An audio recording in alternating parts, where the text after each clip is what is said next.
The Ten Commandments. The Ten Commandments are among the most famous moral teachings in human history. They have influenced Judaism and Christianity, as well as law, politics, literature, and popular culture. But where did they come from? What do they actually mean? And what can historians and biblical scholars tell us about their origins? According to the Bible, the commandments were given to Moses after the Israelites had escaped slavery in Egypt. They traveled into the wilderness and arrived at Mount Sinai, where God entered into a covenant with them. A covenant is a binding relationship involving promises and responsibilities. The Israelites would become God's people, but they were also expected to live according to certain laws. The commandments appear in two main places in the Hebrew Bible, Exodus chapter 20 and Deuteronomy chapter 5. The Bible calls them the 10 words, although they later became widely known as the Ten Commandments. The story tells us that the commandments were written on 2 stone tablets.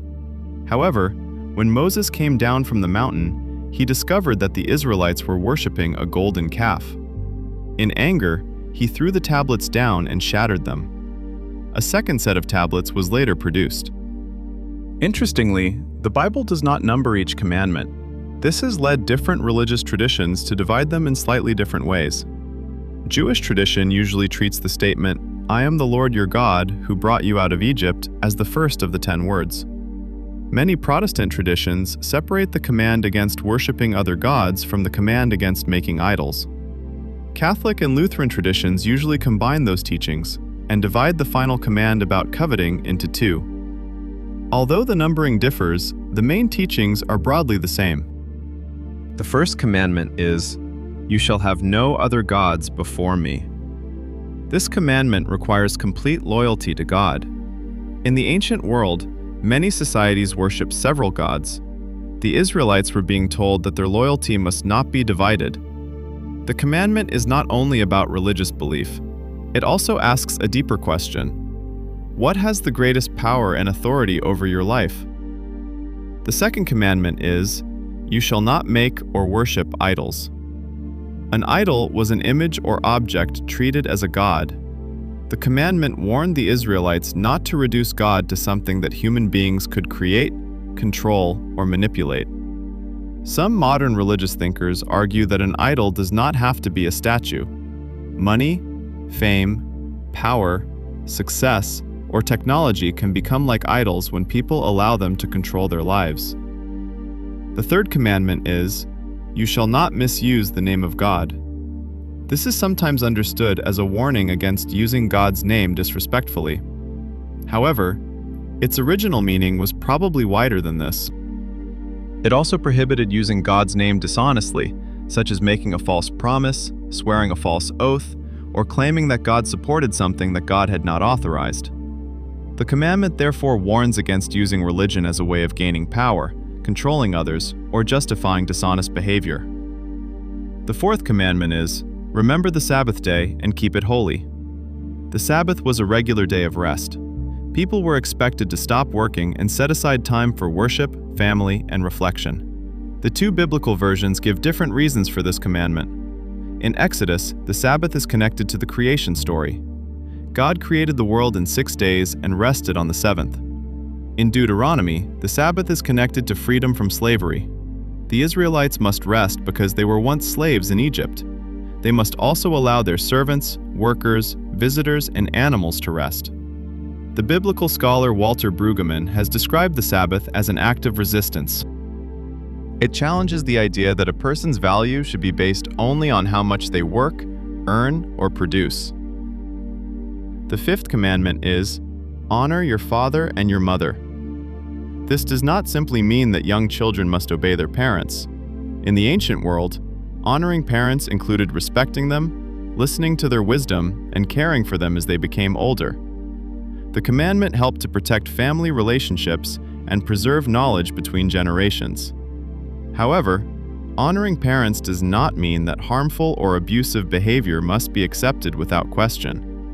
The broader principle is that family responsibilities should be taken seriously. The sixth commandment is commonly translated as, "You shall not kill." However, many scholars argue that "you shall not murder" is a more accurate translation. The Hebrew word used refers mainly to unlawful or wrongful killing. The commandment protects human life and establishes a clear boundary against personal violence, revenge, and murder. It teaches that another person's life cannot simply be taken because of anger, hatred, ambition, or personal advantage. The seventh commandment is, "You shall not commit adultery." In the ancient world, adultery could threaten families, inheritance, and the stability of the community. The commandment protects trust and faithfulness within marriage. It also recognizes that betrayal does not affect only the people directly involved. Its consequences can spread through families and wider communities. The eighth commandment is, "You shall not steal." This protects people's possessions, work, and ability to survive. Stealing can involve taking someone's property, but the principle may also be applied more widely. Fraud, exploitation, and deliberately refusing to pay someone what they are owed can also deprive people of the results of their labor. The commandment supports the idea that a community cannot function without trust and respect for other people's rights. The ninth commandment is, "You shall not bear false witness against your neighbor." This commandment originally had a strong connection to courts and legal disputes. In ancient societies, the testimony of witnesses could determine whether someone was punished, imprisoned, or even put to death. A false accusation could destroy an innocent person's life. The commandment therefore protects justice and truth. Its wider meaning can include lying, spreading harmful rumors, deliberately misleading people, or damaging someone's reputation through false information. The 10th commandment is, "You shall not covet." To covet means to desire something that belongs to another person in a way that may lead to jealousy, resentment, or wrongdoing. The commandment mentions another person's house, spouse, servants, animals, and possessions. Unlike the commandments against murder, theft, and adultery, this commandment focuses on a person's inner thoughts and desires. It recognizes that harmful actions often begin internally. Jealousy can lead to dishonesty, theft, betrayal, or violence. Scholars have long discussed how the Ten Commandments relate to other ancient laws. The commandments did not appear in a world without legal traditions. Other societies in the ancient Near East also produced laws covering violence, theft, property, marriage, and false accusations. One famous example is the Code of Hammurabi, created in ancient Babylon many centuries before the oldest surviving biblical manuscripts. However, the Ten Commandments are different from many ancient law collections. They are presented as short, direct principles rather than detailed legal cases with specific punishments. Many scholars believe that the biblical commandments developed within the culture of the ancient Near East, but were shaped by Israel's distinctive religious beliefs and history. There is ongoing debate about when the commandments first took their final written form. Religious tradition connects them directly to Moses. Modern biblical scholars often argue that the books of Exodus and Deuteronomy were developed and edited over a long period, using older traditions that were passed down before being written in their final form. The two versions of the commandments are very similar, but they are not identical. The different explanations of the Sabbath are one example. These variations suggest that the commandments were preserved, interpreted, and adapted by different communities over time. We do not possess the original stone tablets described in the Bible. However, ancient manuscripts show that the commandments have been copied and preserved for more than 2,000 years. One important example is the Nash Papyrus. It was purchased in Egypt in 1902 and contains a version of the Ten Commandments together with an important Jewish prayer known as the Shema. For many years, it was considered the oldest known biblical manuscript. It is generally dated to around the 2nd or 1st century BCE. Then, in 1947, the Dead Sea Scrolls began to be discovered in caves near the Dead Sea. According to the most famous version of the story, a young Bedouin shepherd threw a stone into a cave while searching for a lost animal. He heard the sound of pottery breaking, which eventually led to the discovery of ancient jars containing manuscripts. Among the Dead Sea Scrolls were ancient copies of biblical books, including passages from Exodus and Deuteronomy containing versions of the commandments. These manuscripts do not prove that the story of Moses happened exactly as described. However, They provide powerful evidence that the commandments were being copied, studied, and treated as sacred texts in the centuries before the birth of Christianity. The Ten Commandments were not intended to be a complete legal system.